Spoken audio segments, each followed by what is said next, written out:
So the topic is everything you need to know about foot and ankle, but we're afraid to ask. I put together a lot of slides.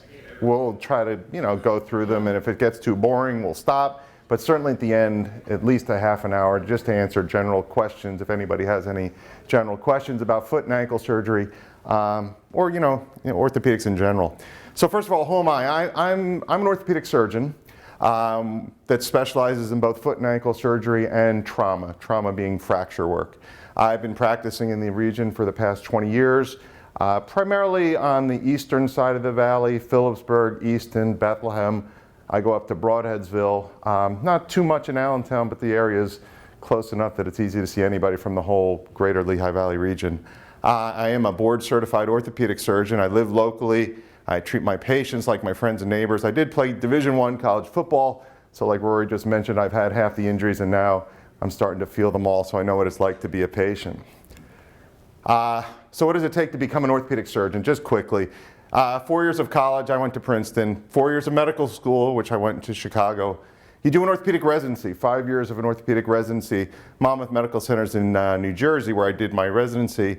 Then I did a fellowship in both foot and ankle surgery and trauma, where I spent 1 year down at Vanderbilt University.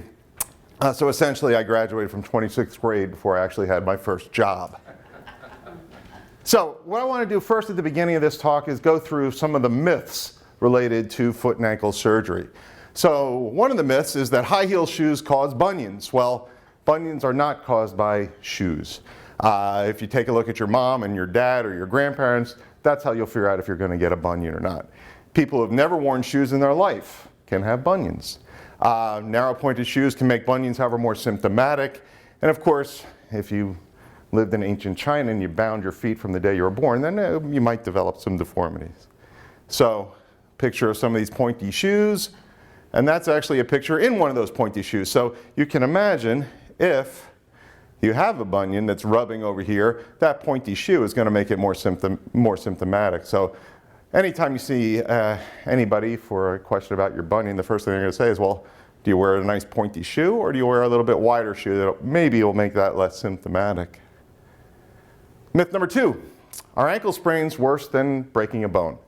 Well, question, of course, first is let's define these things. What is a sprain? Sprains are an inversion injury to the ankle, where your ankle turns in. You step on a rock or a ball or off the curb, and your ankle rolls in. Ligaments, to define those, are ropes. They connect bone to bone. They're a little stretchy, but they don't really stretch out too much. So when you roll your ankle, the ligament that connects the fibula, the small bone, to your talus, which is your ankle bone, stretch out. They don't ever really tear in half.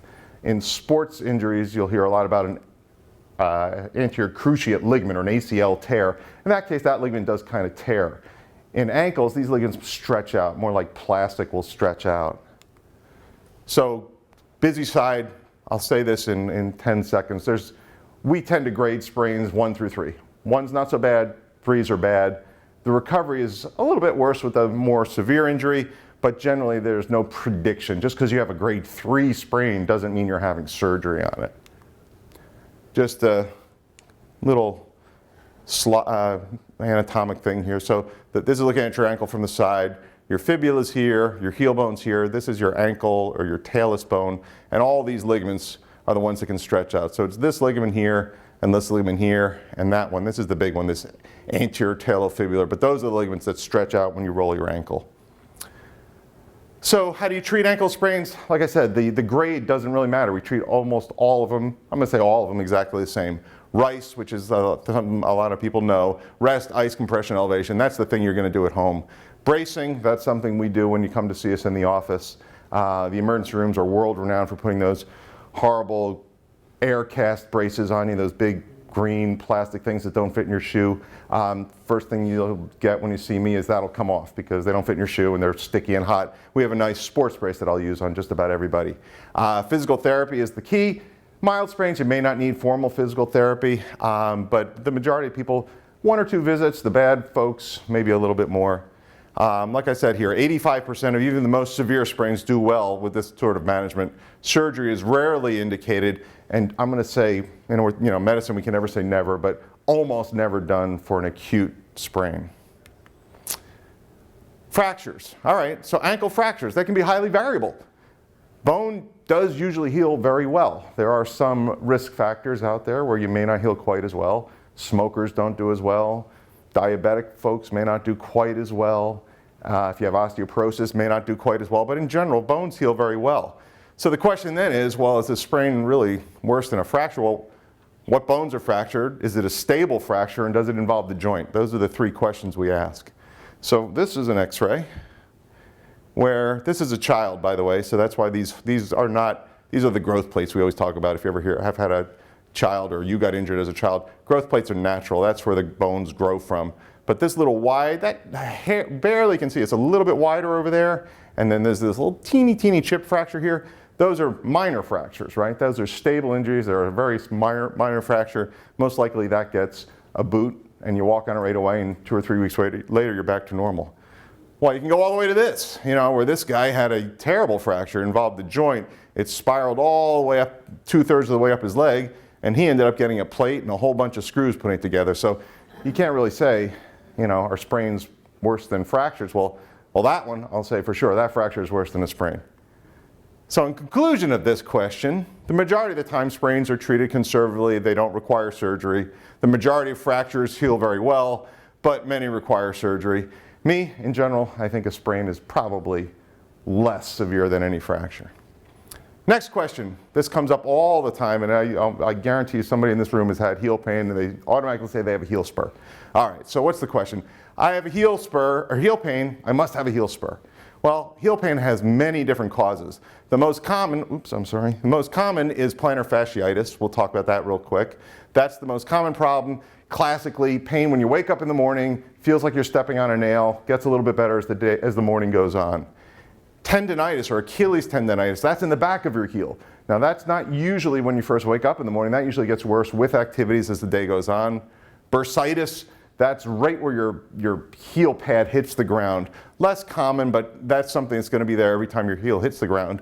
And probably the far end of this is a stress fracture, where the bone itself fractures. Now that's a pain that doesn't go away. That's there when you try to sleep, it throbs. When you try to walk on it, it hurts. And that's one of the ones we want to pick up sooner, because I don't want you walking around on a broken heel and not knowing it. So to run through these really common problems fairly quickly, plantar fasciitis. I guarantee you people in this room have had or know people that have it. This is one of those things 3 or 4 times every morning I'll see a patient with plantar fasciitis. It's caused by small tears or inflammation on this band of tissue called the plantar fascia. We can't call it a ligament, we can't call it a tendon. It's essentially just a thickened piece of tissue that runs from your heel all the way out to your toes. Classically, like I said, it's worse in the morning, or if you get up, sit down at the computer and then try to get up again, it's worse after sitting for a period of time. Causes lots of different problems. Overuse injuries, you start taking up a new activity you didn't do before, new weight gain, new activities, and most of the time we don't really know. It's usually treated with stretching, physical therapy again, or orthotics, and this one really rarely requires surgery. 98% of people will get better if we get it early enough and get you in a good program. And of course, in that one, I'm not going to say never. So there are 2% or so of people that have done all that. They've done it for 6 months. The pain is still there. Well, there is a surgery you can do to release it. A relatively simple surgery, but definitely not. If you go to see somebody and you've had a week of heel pain and the first thing they bring up is surgery, make another appointment. Achilles tendonitis. So the Achilles tendon is the biggest tendon in the leg. It's the big one that everybody knows about. It's the one that goes from your calf muscle to your heel. The blood supply from that tendon comes from 2 spots. It either comes up from the heel bone or down from the muscle. So there's an area in the middle portion of that Achilles tendon that has kind of a lousy blood supply. So that means if you have a minor injury to that area and it has a poor blood supply, it can tend to heal really slowly or sometimes not at all. Symptoms of Achilles tendonitis are pain along the entire Achilles tendon, right in the back of your heel. You can feel it. Some people will notice a lump or a swelling even in that region. There can also be pain directly at the insertion, where that tendon inserts directly onto your heel. And these are one of those places where a heel spur actually comes into play. Risk factors for an Achilles tendonitis problem I wrote is similar to patellar tendonitis, but essentially this is an overuse injury, either from a repetitive activity, which causes microscopic tearing of the tendon, which, like I said there, I give it a fancy name called tendinosis, which essentially means that tendon, instead of healing a nice normal straight tendon, has now healed in a thick bundle of scar tissue. So, quick anatomy lesson for everybody that's interested. Your calf muscles, there's two. There's this thing called the gastroc, there's this thing called the soleus, and they end up forming this long span of tendon that inserts all the way down here onto your heel bone.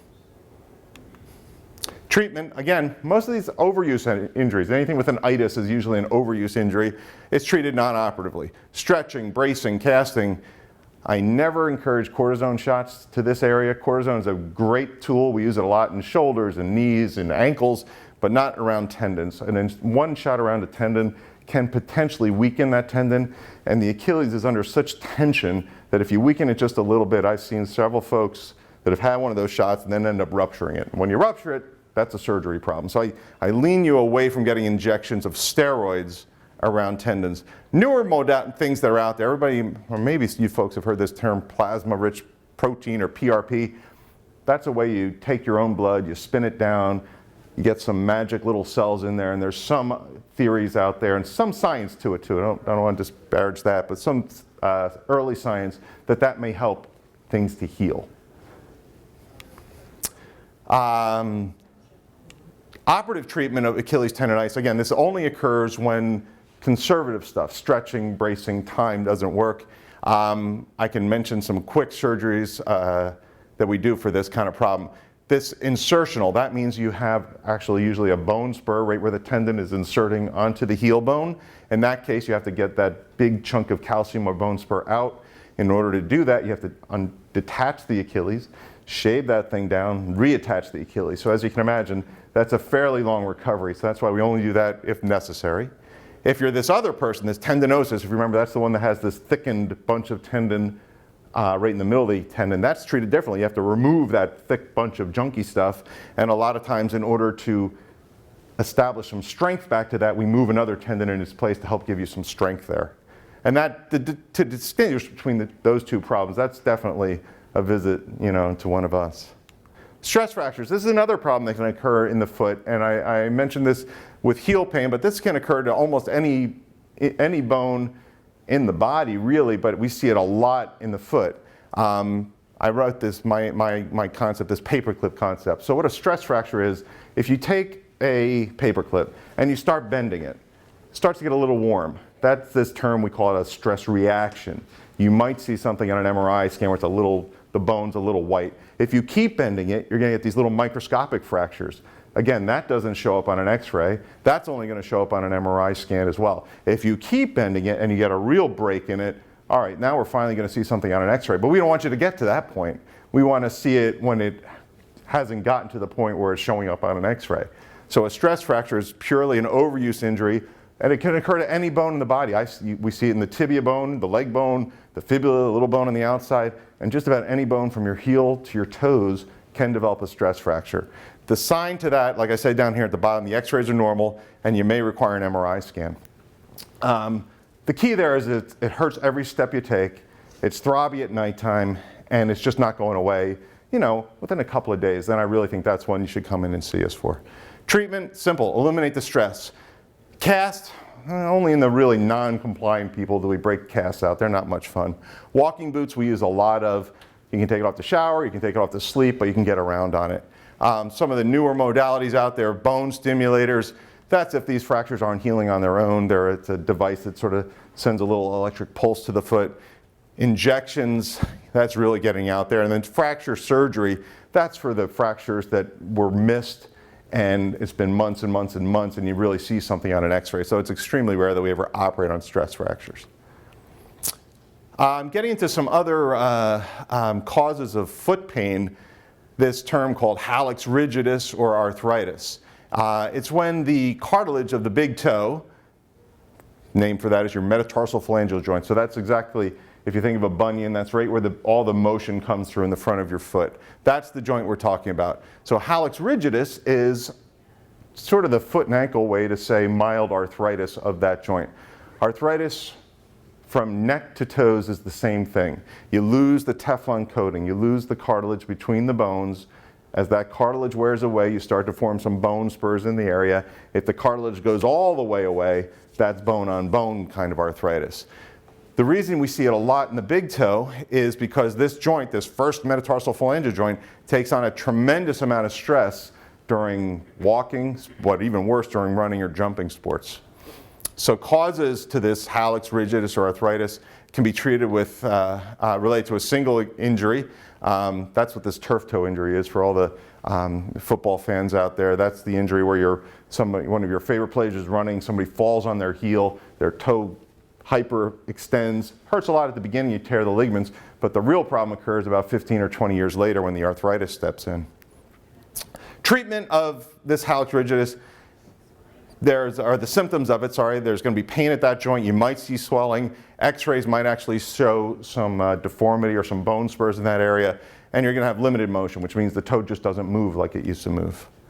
Treatment, well, again, diagnosing it, looking at it and where the x-rays are. Treatment, non-operative type treatment, changing your shoes like we talked about, and in that case we're not talking about necessarily a wider shoe but a stiffer shoe, because if you can stop motion through your big toe through your shoe, wearing a good pair of running shoes and steering clear of flip-flops or sandals, that helps a lot. Orthotics, we can actually make a custom orthotic that has a carbon fiber extension to stop your big toe from moving. Injections, this is a spot where we do cortisone injections and NSAIDs, that's the term for Advil, Aleve, or ibuprofen.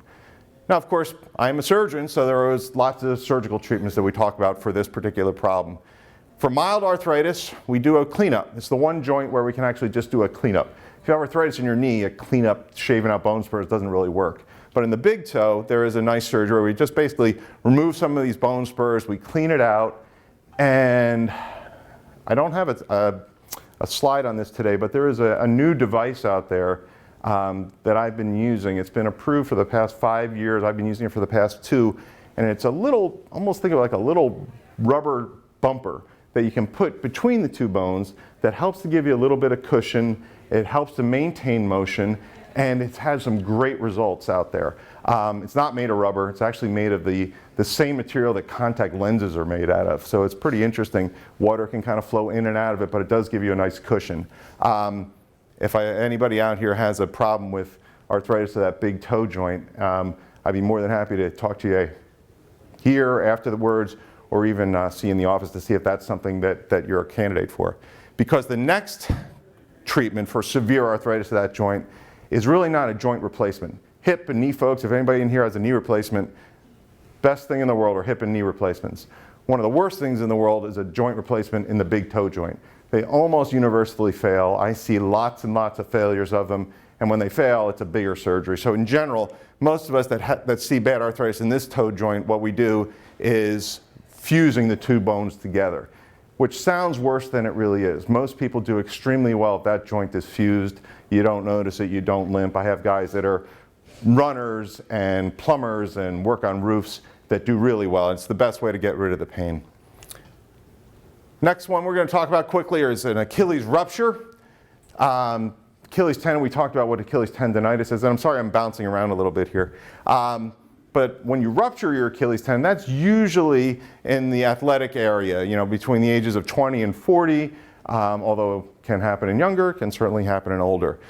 Fancy word here, an eccentric force to a stressed tendon. So essentially, you're about to jump up in the air or you land on a flex tendon and you'll feel a snap in the back of your heel, almost like somebody behind you kicked you. Some people say feel like somebody hit me with a shopping cart and all of a sudden I collapsed to the ground. I mentioned a whole bunch of different causes here. I made this back when the Ryan Howard was playing for the Phillies. So if you remember, he was trying to run to first base at one point at the last out in the World Series back when the Phillies won, and that happened, and he ruptured his Achilles tendon trying to run to first base at the end of the game. So symptoms, again, snapping, tearing sensation in the heel, felt like you got shot in the calf, weakness, and you can't push off while walking. This is one of those things where if you had any of those symptoms, or you felt something snap in the back of your heel, or it feels weak, this isn't the one to wait on. I'd rather see somebody in the office that has totally normal Achilles than miss one of these things, because if it gets missed, it is a big deal to repair it. If you tear it, Yeah, it's a surgery, but it's a much easier surgery to do on somebody that did it within the last week or two than somebody that did it in the last month or two or 3 or 4. So treatment, almost universally, these Achilles ruptures we treat surgically. If you're really infirmed or not healthy enough to undergo a surgery, it can be treated in a cast. In Canada, a lot of them are treated with casts, but usually a reserve non-surgical treatment for people that are poor surgical candidates. You're in a cast for 6 to 10 weeks. Surgically, there's different ways to do it. There's little incisions and bigger incisions and transfers and all kinds of fancy ways to do it, but essentially, you just want to get those 2 ends of the tendon together. Once they're together, we usually will start therapy within 3 weeks. So most folks are in a cast for about 2 to 3 weeks afterwards, and we start therapy pretty quickly. You're walking certainly by 6 weeks and back to your full sports by 6 months. Chronic sprain, this is a, going back to when we talked about sprains at the very beginning of the talk, this is a problem where you had multiple sprains in the years previously. You've gone through therapy, and despite that, your ankle continues to be unstable. And by unstable, I mean you're walking down the street and you can't step on a pebble without the ankle rolling. So like I said earlier, 85% of people do very, very well with sprains, but that means 15% of people do. So for those people that don't do well, there's a pretty typical inversion injury we were talking about before. So the symptoms of a chronic ankle sprain: pain on the outside of the ankle, this instability, feeling like your ankle is always going to give out, inability to participate in cutting activities, unable to walk on uneven surfaces. On these, this is somebody that I'm going to see in the office. They're tender. They have something called an anterior draw sign, which is the way when I test your ankle, it feels loose. We'll do x-rays, we'll do MRI scans. Non-operative treatment for this, probably not so great, because most folks have gone through non-operative treatment. We can temporize things by using braces and injections, but in general, this is one of those things that is treated surgically. Oops. First step is an arthroscopy where we clean out the joint. Second step is repairing or reconstructing the ligament to tighten up your own ligaments. In the worst case scenario, if your own ligaments aren't there to be tightened up, we can do a procedure where I essentially create new ligaments. That gets into a little bit more of the weeds of the specifics of this injury. So that basically covers everything I was going to do as far as that myth. And of course, this is for our athletes that realize you can keep going. I'm not so happy about him being barefoot, but at least he's aggressive. We talked about Achilles tendonitis already, so I'm going to skip through that. That's a picture of this Achilles, that's spur. So this is you from the side, and this is the Achilles spur right back here that's digging into the Achilles tendon. And that's the same picture where I've removed or shaved off that spur.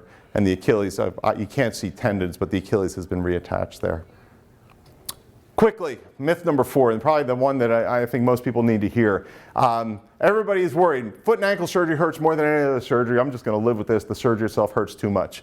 Well, we do a lot of techniques, particularly at Coordinated Health. I think this is one of the things that we stand out with, is how to treat people to prevent postoperative pain. Everybody knows, narcotics are bad, right? Narcotics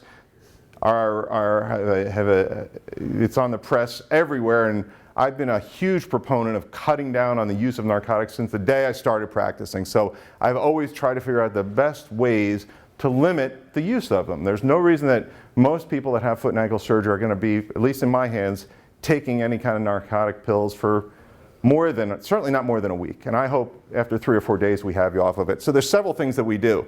And one of the things that we do is to do this anatomic nerve block before surgery. It's like faking the body out. If I numb up your ankle or the specific area where the surgery is going to be performed, your body doesn't have the same reaction to the surgery. Even though you're sound asleep, you're not awake, you don't know surgery is happening, but we do these preemptive blocks, we call them, and it's usually done by our anesthesiology staff, which if you start thinking about having surgery and where to have surgery done, one of the things you just take for granted is your anesthesiologist, but I'm going to give a plug to our anesthesiologist here at Coordinated Health. Our guys are top-notch of taking care of orthopedic surgery patients. And that's because that's the thing we've been doing for 25 years. So our guys know that specific blockades or blocks done beforehand make our patients a lot happier. So our guys are by far the best. And I've worked at lots of hospitals in the Lehigh Valley in New Jersey and Tennessee, and our guys are top notch at doing these blocks before surgery. And that applies to not only foot and ankle surgery, but shoulders, knees, and everything else. And I think it's something that we've been doing really well for a long time, is doing these kind of things to prevent pain post-operatively and prevent this whole narcotic disaster which has happened in our country in the last decade. Post-operatively, yes, you're going to get something, of course. You're going to get something. You need it for the first 2 or 3 days. But we also mix that in with anti-inflammatories. Motrin, ibuprofen, Celebrex is a fancy medication. And we do all those things post-operatively. And by this combination, and also by telling you ahead of time and educating the public that it's surgery, it's going to be sore, it's okay to have a little bit of pain post-operatively, but it's going to get better. And you follow directions, it always gets better. So I think that was my entire talk. This is just a quick plug for something that Coordinated started about 6 months ago. And I'm one of the, I think, 4 or 5 orthopedic surgeons that do cover this. And we've expanded it recently. But this is our injury center. Our orthopedic injury center is essentially a walk-in clinic for orthopedic surgical problems. Meaning, you fall and injure your wrist, or sprain your ankle, or think you tore your knee, or strained your back, or hurt your neck, you don't have to go to the emergency room. Now, if your bone is sticking through the skin, don't come to the office, right? This is for those things where you know it's relatively mild, or even severe. If it's bothering you enough that it hurts you a lot, we have these walk-in injury centers set up now. We've had the one working at one of the offices I work at a lot, which is at Emmerich Boulevard in Bethlehem Township. But I think we've now opened them in Allentown, of course the Bethlehem which I work, East Stroudsburg, Hazleton, Phillipsburg I'm also working at, and Pittston. So that's exactly what it says, no appointment necessary. We're open from, usually at the Emmerich office, we're open from 8 to 7, 5 days a week, and on Saturdays 8 till 5, I think. It avoids the emergency room. You don't have to pay emergency room co-pays. You don't have to sit in the emergency room for 4 hours. You come in, you see an orthopedic surgeon, or if I'm not there, at the very, very least, you're going to have my PA, who has been working directly with me for 10 to 15 years. I'm on the phone, they call me in, but most of the time, every day during the week from 8 to 5, you're going to see an orthopedic surgeon. Skip the ER, we can get you right into x-rays, of course, have access to emergency MRIs right away, and you get treated right away by an orthopedic surgeon. You don't have to go through family doctor, to emergency room doctor, to making an appointment, to waiting for the appointment. We've figured out a way to eliminate all this. So this is a great thing that we've started within the past 6 months.